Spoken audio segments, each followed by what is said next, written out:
Saya belajar tentang sejarah Turki. Saya diinspirasi oleh sejarah Turki, oleh sejarah saudara-saudara sekalian. Sebagai anak muda, pahlawan saya, ikon saya adalah Mustafa Kemal Atatürk.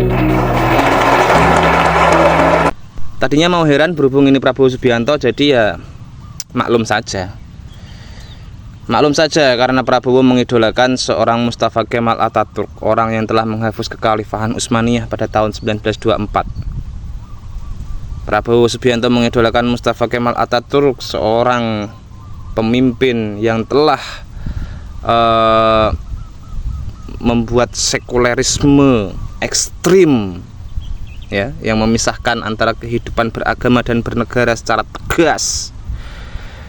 Nggak heran juga kalau Prabowo Subianto mengidolakan orang yang merubah azan ke dalam bahasa Turki pada tahun 1950. Dan memang sudah selayaknya seorang Prabowo Subianto itu mengidolakan Mustafa Kemal Atatürk yang mengkultuskan kepribadian. Dia mengkultuskan dirinya.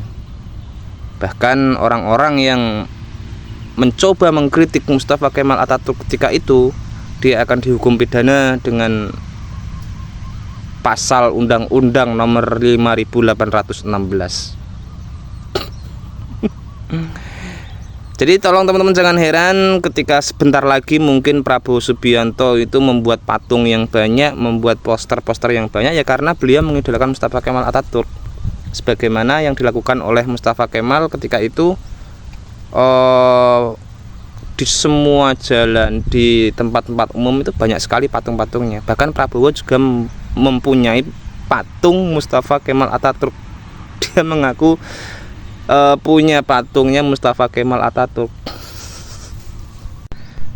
Dan nggak mengherankan juga ketika seorang Prabowo Subianto yang backgroundnya militer dan kita tahu sejarahnya, mengidolakan seorang Mustafa Kemal Atatürk yang mempunyai paham otoritarianisme, ya.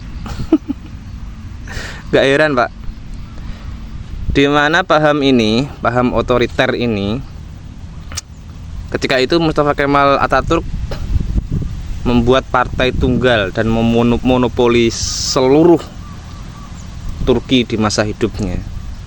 Kemudian oposisinya pun ditekan dan dibubarkan, termasuk gerakan Islamis dan kelompok Kurdi. Gak heran juga ketika seorang Prabowo Subianto mengidolakan orang yang melakukan penindasan terhadap minoritas. Jadi kalau mau belajar sejarah tentang Mustafa Kemal secara keseluruhan, belajar sejarah tentang Turki secara keseluruhan, kita juga harus tahu bahwa Mustafa Kemal melakukan penindasan terhadap minoritas.